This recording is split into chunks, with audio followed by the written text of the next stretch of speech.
சபரிமலை இந்த பேரை கேட்ட உடனே நம்ம மனசுல ஒரு பக்தி, நம்பிக்கை, மாலை போட்டுட்டு மலை பயணம் போறது. ஆனா இந்த கோயிலுடைய உண்மையான வரலாறு தான் என்ன? தமிழர்களுக்கு இதுல என்ன பங்கு இருக்கு? தமிழர்களுக்கும் சபரிமலைக்கும் ஒரு ஆழமான தொடர்பு இருக்கு.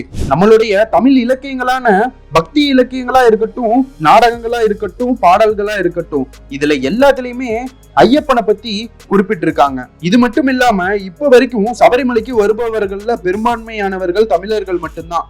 சபரிமலையில நடக்கக்கூடிய மகரஜோதி பூஜையா இருக்கட்டும், மண்டல பூஜையா இருக்கட்டும், ஏன் எந்த திருவிழா வேணா இருக்கட்டும், அப்ப இருந்து இப்ப வரைக்கும் தமிழர்களோட பங்குதான் மிக அதிகமா இருக்கு. குறிப்பா சொல்லணும்னா ஐயப்ப கோவிலுடைய முக்கிய திருவிழாக்கள்ல கரகாட்டம், கூத்து இது போன்ற பாரம்பரிய நிகழ்ச்சி எல்லாம் இருந்துச்சு. அது அப்படியே தொடர்ந்து நீக்கப்பட்டு மற்ற கலாச்சார நிகழ்ச்சி எல்லாம் சேர்த்தாங்க.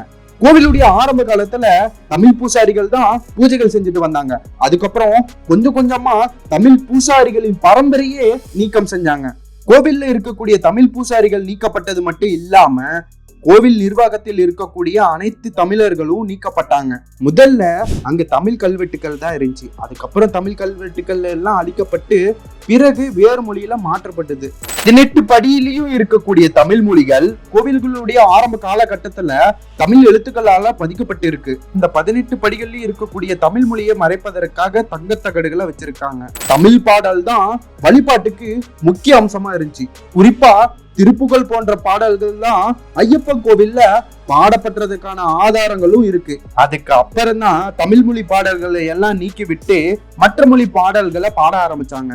என்னதான் கல்வெட்டுக்கள் அழிக்கப்பட்டாலும் மறைக்கப்பட்டாலும் தமிழர்களுடைய சிற்ப கலைகள் அந்த கோவில்ல நல்லாவே தெரியும். சபரிமலை கோயில் தமிழர்களுடைய கோவில்னு சொல்லுவதற்கு ஆதாரமா விளங்குறது பழமையான கல்வெட்டுகளும் சிற்பங்களும் தமிழ் இலக்கியங்களும் பாடல்களும் வரலாற்று ஆவணங்களும் பழங்குடி மக்களின் வாய்மொழி வரலாறுகளும் தொல்லியல் ஆய்வுகளும் இருக்கு.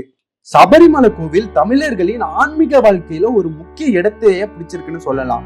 ஆயிரம் வருஷமாயும் தமிழர்கள் ஐயப்பனை தன்னோட குலதெய்வமாவும் இப்பவும் வழிபட்டு வந்துட்டு இருக்காங்க. தமிழ் இலக்கியங்கள், பாடல்கள், பக்தி இயக்கங்கள் மூலமா ஐயப்பனுடைய கதைகளை பரப்பி தமிழக மக்களின் இதயங்களை இவருக்குன்னு ஒரு தனி இடத்தையே உருவாக்கிட்டாரு. இறை மாட்சி என்று பொருளது கொடல் மற்றும் மறை மாட்சி மற்றதொன்று இல்லை.